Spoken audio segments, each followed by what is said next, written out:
I'm going to be sharing with you a few tips on how to design a poster. So pretty much the basics and what not to do and what to look at when you're designing your posters. So I'm going to be going through a presentation.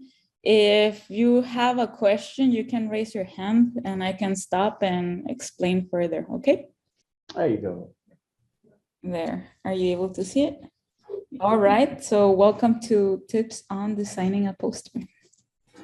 First off, like my recommendation is to learn about a color wheel, like the complementary colors and basic colors and the primary colors as well.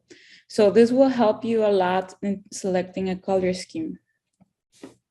The basic color schemes, if you don't know how to like decide what colors to put on your poster, you can always use this as a cheat sheet, which is kind of like a preset color combination that you can always reference.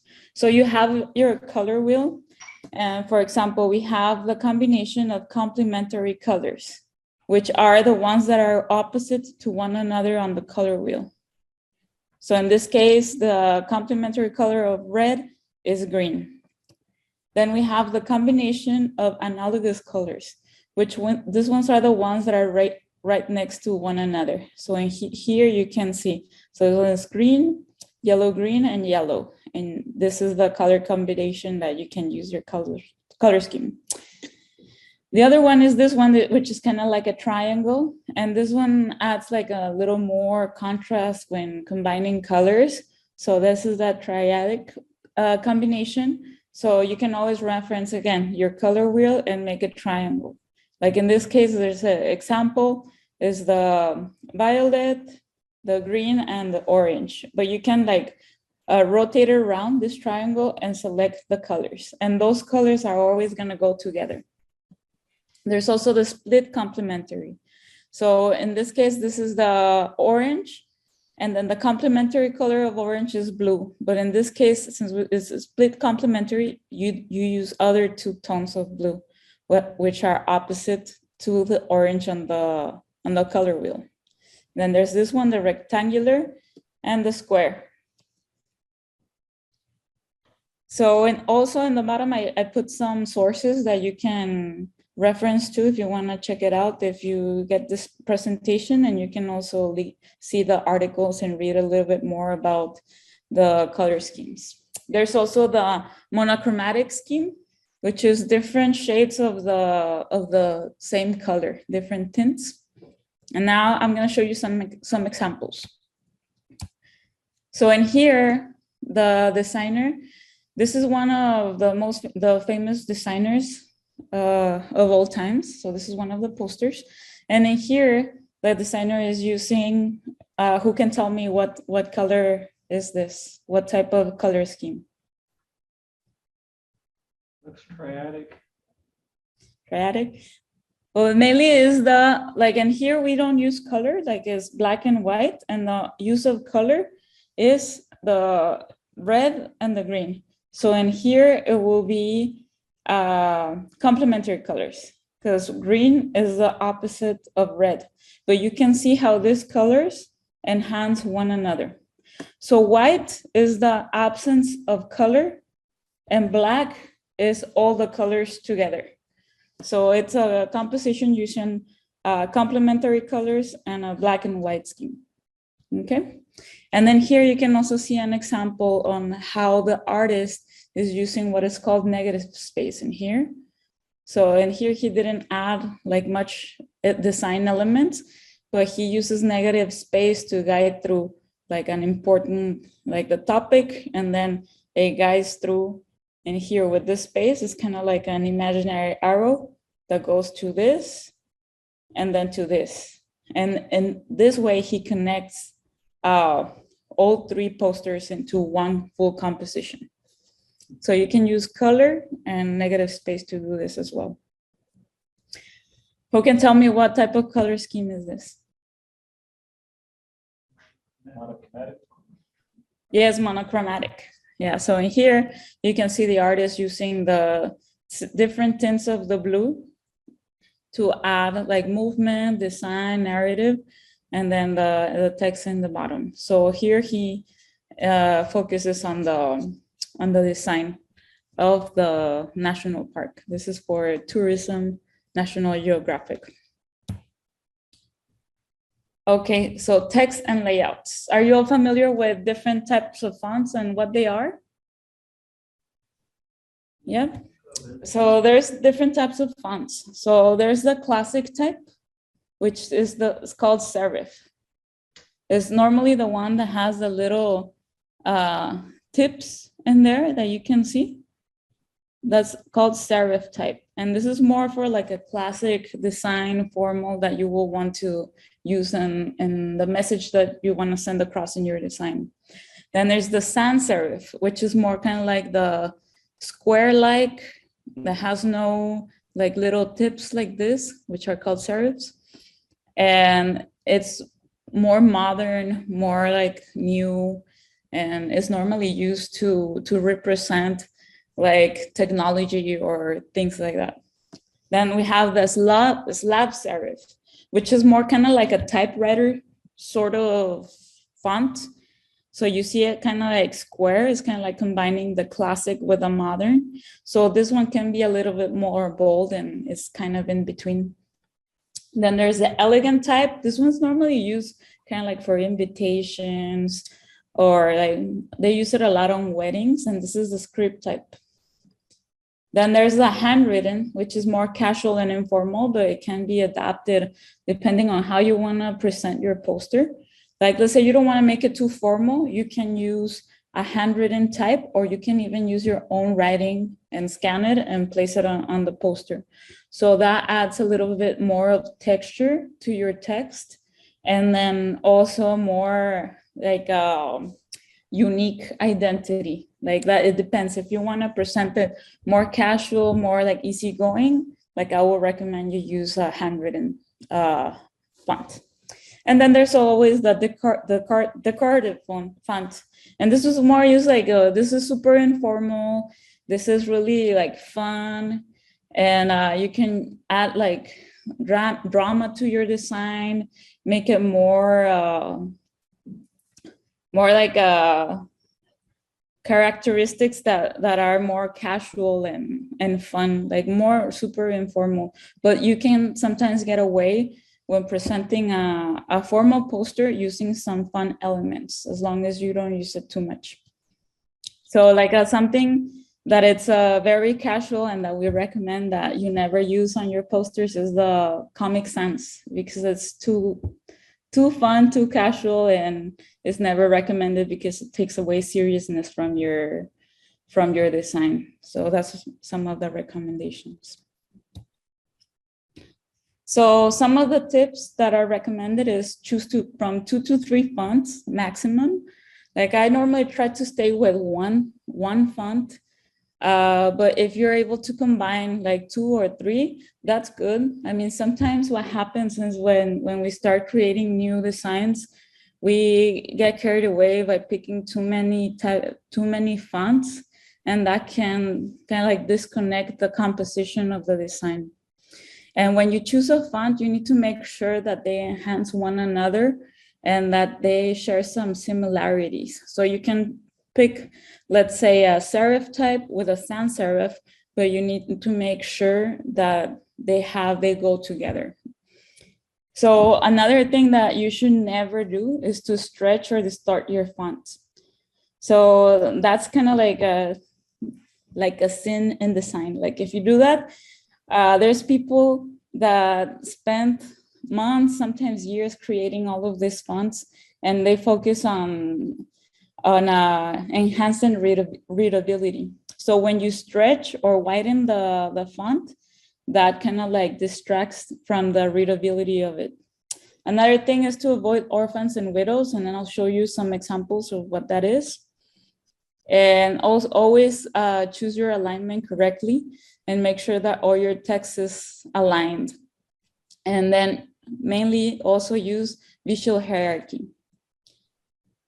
So in here is an example of using 2 types of fonts. Like what types of fonts do you see in here?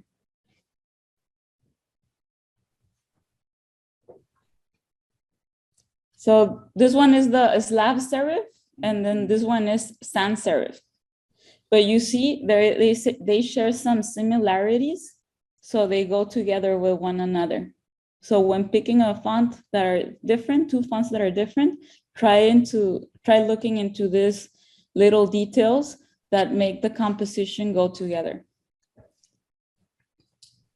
And when I talk about stretching the font, is this like, this is what it looks normal. So if you stretch it long ways, you can see that it looks a little bit distorted and it's harder to read. So don't never stretch it on the wide side and up and down. Never stretch the font. It's always better to find another font that works better with your composition, and always try to avoid this because you want your poster design to be easy to read. Okay, when talking about orphans and widows, let's say you have a paragraph.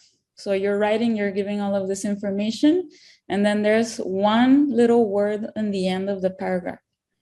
That's called an orphan. And you need to always avoid that because that kind of like cuts your sentence. So you want people to find what they're reading easy, or for them not to skip this word. And also visually, it connects one paragraph with another, instead of just having this empty word that sometimes you see and you're like, okay, what is that? Is that separate? Is that a subtitle, or is that disconnected? A widow it's a sentence that starts at the beginning by itself, but it's actually the end of another paragraph. And that also disconnects your previous paragraph with information, and it makes it confusing to the reader, and makes them think that it might be a title or a subtitle or a break in your information. So always try to avoid this to keep the readability flowing. When it comes to alignment, there's different types of alignment. So this is the center alignment, where you can see the jagged edges on both sides. This is the left alignment, where it's flush to the left. Right alignment, flush to the right. And then there's the justified alignment, where it's flushed on both sides. When using justified alignment, you always want to avoid what you see in here. All of these spaces in between text, that makes it hard to read. So what's always recommended is to make sure you have, like, let's say a special program where you can adjust the distance from each word, or you use the left alignment, where it's always important to keep the edge, the jagged edge on the right side, kind of like consistent and to the same length. That way you don't create this sort of like breaks on the line that can make it also hard to read, because it can seem as if, okay, the sentence ended here and then you start over here. So those are some of the little things you need to pay attention to. Like in here, you see it, like it's in here, there's kind of like an invisible line, and it unites the whole paragraph. So an example on hierarchy is this poster. In here, you can see the primary font, which is the largest. So this is normally the title. So you can see that's the main focus of attention on both sections of the poster. And then there's the medium font, the secondary fonts, which is like second most important things, which is the second largest. And then the smallest, which is the detail, like the fine detail information. So what your goal with a poster is to get attention from people. So you need to focus like on your focal point, in this case, like the text. That's what you want to say. And then people see it, then they get close to it, and then they start reading the smaller text. If you have your poster full of text everywhere, you might not get the attention of the viewer. They're like, oh, okay, that's too much text, I don't want to read it. But if you figure out a way to have all of this negative space and then a catchy title or a catchy design, people is gonna get close to it and they're gonna wonder, okay, what is that? So the whole point of a poster is to catch people's attention. And then the text, you can make it even smaller. Like when they're interested in the topic, they're gonna see the topic and then they'll get closer to read it. So this is another example on the use of the hierarchy of the text. So in here, you see it has a lot of information. So in here, there's the title, and then the main image is this one, which kind of like catches your attention. And then you start reading through the whole flow of information. So it's an example of what I was telling you, like the text. The information text doesn't need to be huge or really big, but you need to focus on having this sort of balance that catches the eye of the viewer and that it's straightforward, like an image, an icon, or the main topic of your poster to be eye-catching. And then you can direct people by adding these elements of subtitles with maybe lines, patterns, and then the text in there small, and people will read it as long as you try to keep it aligned. Like another example in here, you see how this paragraph starts here. So all of this all the way down is aligned. And that also helps with the consistency in making all of this text and information look organized. So let's say if you don't align it, it can sometimes look really cluttered. But in here, you see information all over the place, but it looks organized because the designer is keeping everything aligned. For example, here, you can see that this is aligned with this. It's at the same beginning. So those are little things to keep in mind. When it comes to composition, you need to also pay attention to the viewer's gaze. So you can guide people through your poster by adding elements, visual balance, and always less is more, and use negative space, like I was telling you in the example of the beginning. And also keep your design consistent. Like consistency, you can use it with color, with the way you use the fonts and the way you add it. So this is kind of like a design that has a lot of text. This is a famous designer called Paula Scher. But in here, you can see that she's using the text to always point towards the center element, which is the picture, the image of the person. So in here, you can see it kind of like flowing. This is points out here and then goes up here. And then this points up. We go like this. And then we go here, that points that way. So it's kind of like a spiral direction and always directing the viewer on how to read it. Same thing here. So you can start here. You see how the text flow and the way it's positioned, it directs your eyesight here, then it comes down, then here, and then this is kind of like an arrow that points this way. And then this is kind of like another arrow points up, and then it points this way. So you can play around with that also. Another way is by using images or elements and color. So in here is two posters, 2 pages, and we have the text hierarchy, which is the main word, victory. Then we have the information. But in here, what they do is that they have these arrows and the sign that point to the other poster, and that connects it and makes it look like one.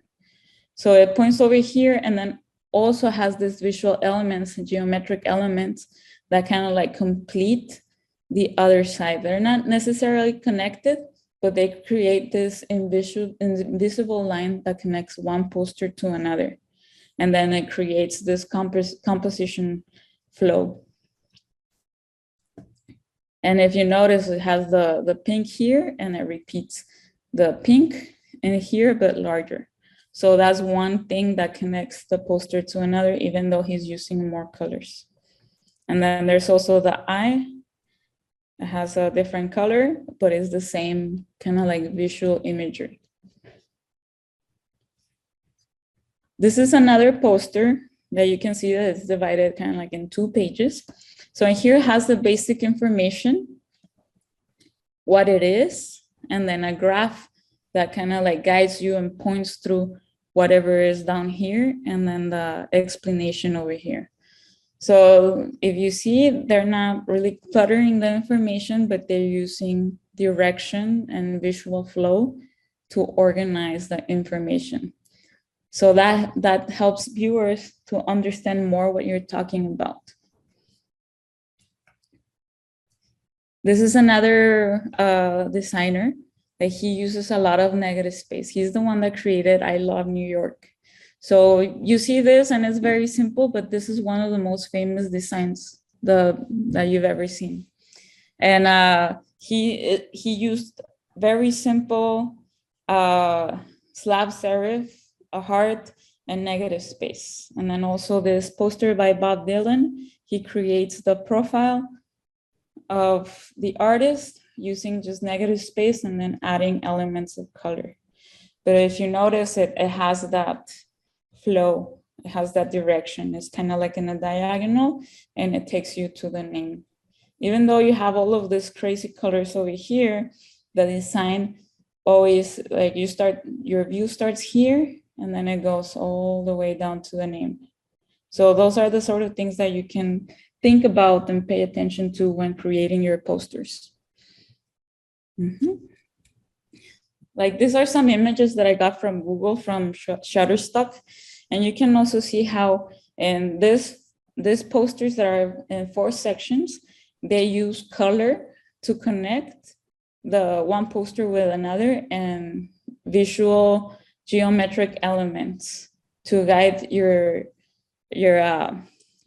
vision through the posters. So you see a lot of direction with this. So, okay, I read this, now I go here, I start here, and I go down here. You see it has the circle here, then the circle here, and then it connects here. So always try to create this sort of connection when creating multiple posters.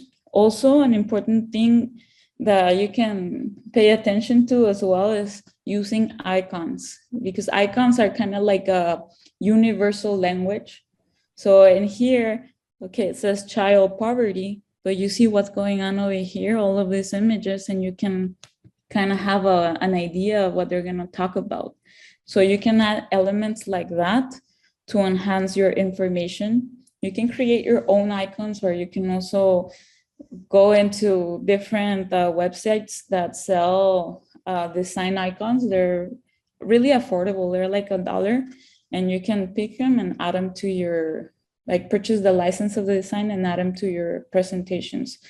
But you can also create your own. Like, I recommend you also learn how to use the Adobe Creative Suite and take some courses, and that will help a lot. But in here, consistency is what makes these 4 posters look like they're one whole piece, and it keeps the information organized. And here you can also see this is lined up with this, aligned in there. Like, this is aligned with this over here, and this circle is aligned with the circle down here, and with the last sentence. And these are the sort of the little things that you need to keep in mind when creating posters that have a lot of text or information. This is another example. This is a poster. So it starts with a design over here, and it uses very minimal information, but it has a lot of sense of direction. And when it comes to the composition and guiding the viewer into where you want them to see. So you see this arrow points towards the middle, and then it leads you here to this diagonal, and then the other arrow starts here, but it ends around the middle where this other information section starts. And then same thing, it continues on like this. And you can add different geometric elements and keep the color scheme consistent. And that will unite all of your posters and make it look like a one whole piece. This is another simple design as well. And in here, you can see that these visual elements geometric elements connect one poster to the other with the use of color and curves. So you can also play around with things like this. And same thing, you can see like this is an example of them using justified text alignment. And here you can see it is flush to the right and flush to the left. And they kept, like, you see what I was telling you in the beginning, that there was sometimes spacing in between the letters that made it hard to read. Well, they adjusted it so it looks even. And then over here, they're using it flushed left. So you can see that also they kept consistent. This edge over here, the jagged edge, is not too extreme, and it makes it flow through the design composition. Okay. So do you have any questions?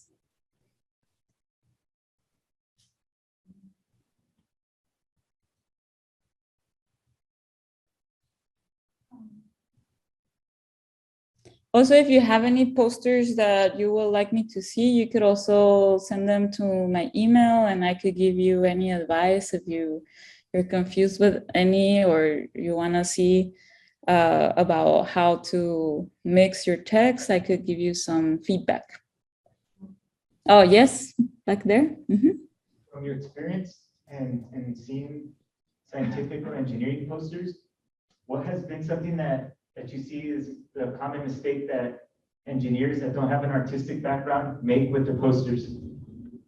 I see that they use a lot of text. So in here, like in this last picture, you can see that they're using a lot of text, but they try to divide it through the composition of the page. So sometimes what I see is that they have the poster, but everything is text.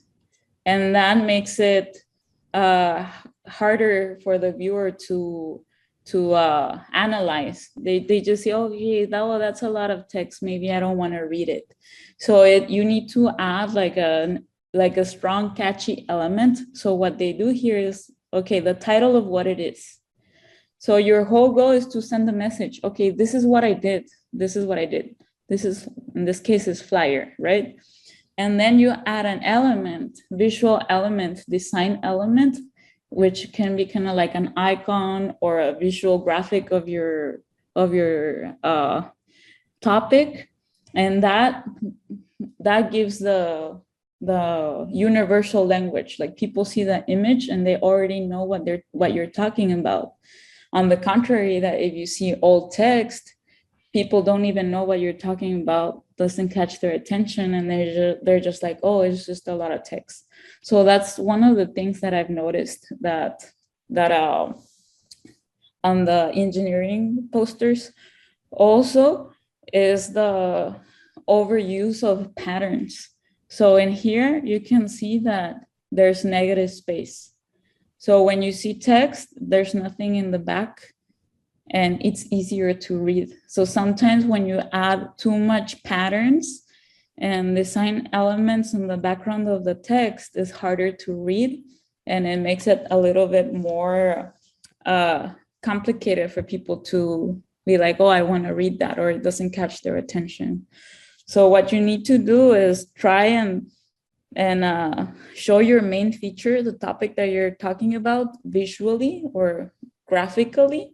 Like in here, they use the city, and then a catchy topic title, like straightforward, short and sweet, and then start adding the information with a visual hierarchy of the text. And that will make it easier to digest for people that's not familiar with the topic.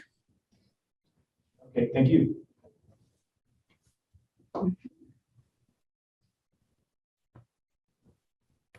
All right, any other questions or? I'll do another one. Yes? Is there a preferred software that you like for posters? Excuse me? A preferred software that you like, that you recommend for developing posters? What? He's asking if there's a specific software that you would recommend. Oh, software. Sorry, so I can't hear very well. Oh. Yes, like I recommend you can either use Photoshop or Illustrator. Also, if you look online, sometimes they sell templates, kind of like this ones that you see here on Shutterstock, that you can modify and make your own. Ideally, you will make your own from scratch, but sometimes you can use this type of templates to help you organize the information, and then you can adapt it to your own. So that can also help you if you're not too familiar into creating all of these shapes. You can also purchase a template and then adapt it and change the color to your own designs. You can also do, like, for example, this one looks like it was handmade, hand designed. And then you can also do it by hand and scan it. And that also makes it look nice. Like you can try different things. I mean, it's always easier in the computer because you can adjust the spacing of the text and mess with it, remove it if you make a mistake and do copy paste. That helps a lot. But as long as you keep your negative space, the text lined up, like in here, you can see this is lined up with the bottom. You have your title as the main feature, bold, and then the secondary information, like what's more important. Okay, let's say this is a topic on engineering, and then you want to add like a little sentence. Okay, what is it about, to help people get interested in it. You add this, and then if they're interested in it, they'll go over and read all of this. So it's just playing around with that and not cluttering too much the space. Like in here, you can see that the space is all full and used up, but there's also negative space, and then they connected with the other poster very well. Like in here, like this is kind of cluttered, but it also makes sense. You know, you need to just pay attention and direction. Like how are you gonna guide the viewer with the text and how you position it? Like when you're done with your poster, look at it, and if you see that it has a break and it doesn't flow, just adjust it and edit it, leave some space, and try to play around with it so it looks organized, and that helps it make it more readable, easy to read, and comfortable to the viewer to read as well. They're not like overwhelmed with information. Just organize the space, and yeah, if you need to put the fine detail information smaller, go ahead and do it. Don't be afraid to do that, because if they're already walking up to your poster to read it, they're gonna read it. Like, they're not gonna read it from 10 feet away. The small text, they're gonna get close and they're gonna read it. So don't be afraid to put your text smaller when it's a long paragraph, and then focus on visual explanations.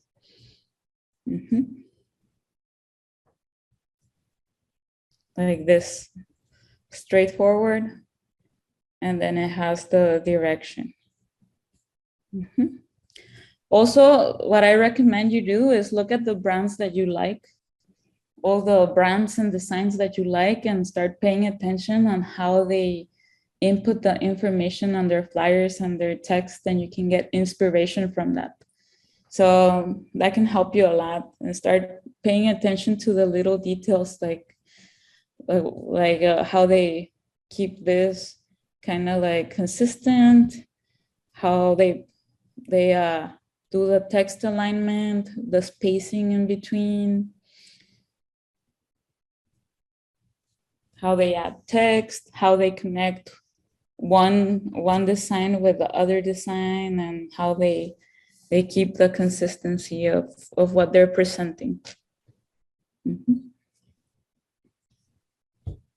All right. Any other questions?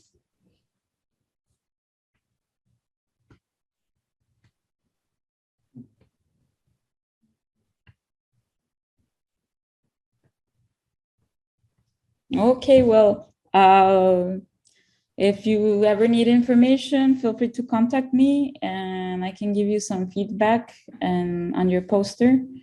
And my email, I can share it to an email to your professor, and then he will forward it to you. Okay. Thank you. Thank you. Thank you.